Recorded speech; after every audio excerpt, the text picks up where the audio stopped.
नमस्कार, मैं अमित कश्यप और आप देख रहे हैं हंगामा टाइम्स। इस वक्त आप स्क्रीन पर देख रहे हैं कि श्रद्धांजलि सभा रखी गई है सीडीएस जनरल बिपिन रावत के लिए, जहां पर पूरा देश जो है दुख में डूबा हुआ है। हमारे साथ में पूर्व नौसेना कुछ सैनिक है, उनसे पूछेंगे इंजीनियर अजय कुमार जी से कि सैनिक मंच है वह किस तरह से श्रद्धांजलि सभा आयोजित की है और क्या कहना चाहेंगे। सर बताइए। देखिए, आज बहुत दुख की बात है कि हमारे प्रथम सीडीएस जनरल बिपिन रावत जी शहीद हो गए और उनके साथ 13 लोग और शहीद हुए। तो ये दुख की बात है और आज पूरा देश इस दुख में डूबा हुआ है।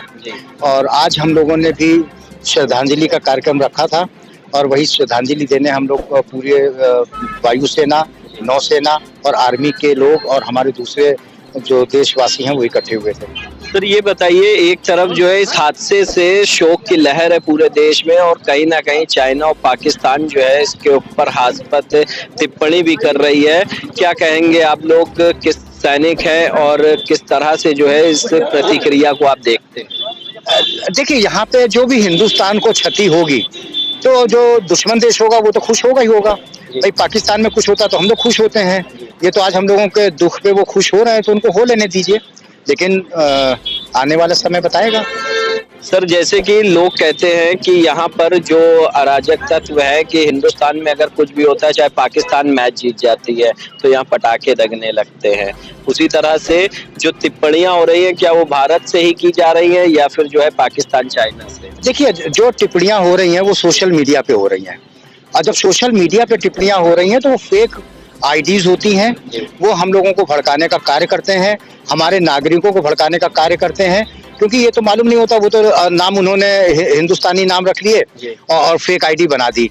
और उससे क्या होता है कि हमारे हिंदुस्तानी उनको सोशल मीडिया पे गाली देने लगते हैं, सब कुछ करने लगते हैं। ये गलत बात है। जब तक कोई फ्रंट पे नहीं आ रहा तो वो फेक आईडी के ऊपर हमें रिएक्ट करना ही नहीं चाहिए।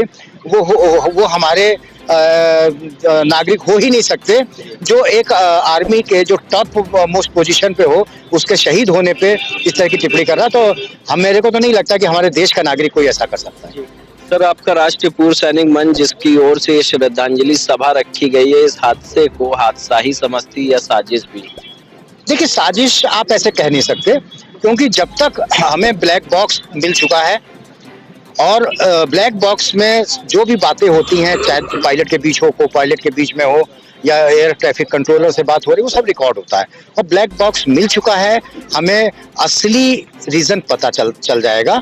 कभी कभी ह्यूमन एरर भी हो जाती है, फ्लाइंग में पायलट से भी हो सकती है, क्योंकि वहां पे अचानक धुंध आई और हेलीकॉप्टर में आग लगी। आग लगने का रीजन ये भी हो सकता है कि ऊंचे पेड़ हों अगल बगल और लो फ्लाइंग चल रही थी।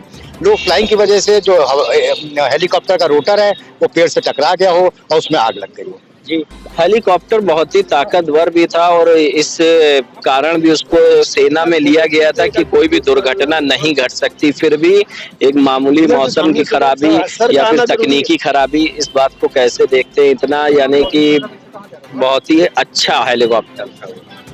देखिए, जो हमारा MI हेलीकॉप्टर है ये ट्विन इंजन एयरक्राफ्ट था, बैलेंस्ड हेलीकॉप्टर था और कोई भी वीवीआईपी मूवमेंट के लिए जो सेफ होता है वही हेलीकॉप्टर यूज किया जाता है।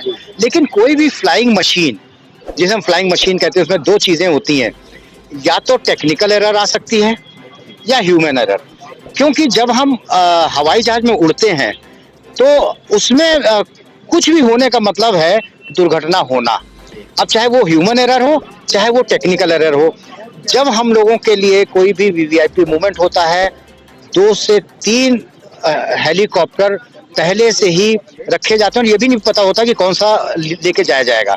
और उसमें हम लोग एक्स्ट्रा प्रिकॉशंस लेते हैं, एक्स्ट्रा सर्विस करते हैं। उसमें बहुत सारी सेफ्टी मेजर्स लिए जाते हैं, बहुत सारे मॉडिफिकेशन किए जाते हैं जो वीवीआईपी एयरक्राफ्ट होते हैं। तो ऐसा नहीं है कि कोई भी 100% क्या कहते हैं बिल्कुल सेफ हो।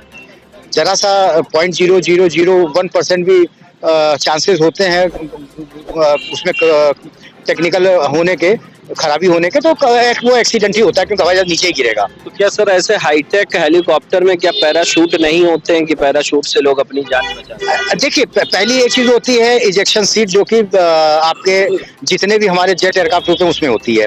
अब जहाँ पैराशूट की बात होती है, तो पैराशूट एक हाइट के बाद ऑपरेट होता है, और वो तब होता है जब पायलट बोल देता है कि इमरजेंसी है, आप पैराशूट लेके और यहाँ से कूद जाएं। जब आपका समय होता है और आप मान लीजिए कि 2 इंजन का एयरक्राफ्ट है, एक इंजन में खराबी आ गई और उसने देखा कि अब हम कहीं क्रैश करने जा रहे हैं, तो वो लोगों को बोल सकता है। लेकिन जब अचानक कुछ होता है आपके हेलीकॉप्टर को, तो फिर वहाँ पे ना पैराशूट की गुंजाइश थी, और ये वैसे भी लो लेवल पे फ्लाइंग कर रहा था, तो वहाँ पे पैराशूट तो कूदने का मतलब ही नहीं है, वो क्या कहते हैं, खुलेगा ही नहीं। तो पैराशूट जनरल बिपिन रावत तो इसलिए वहाँ पे क्योंकि अचानक एक्सीडेंट होता है, एक्सीडेंट होने की वजह से क्रैश कर जाता है और आग लग जाती है और सब कुछ जल जाता है।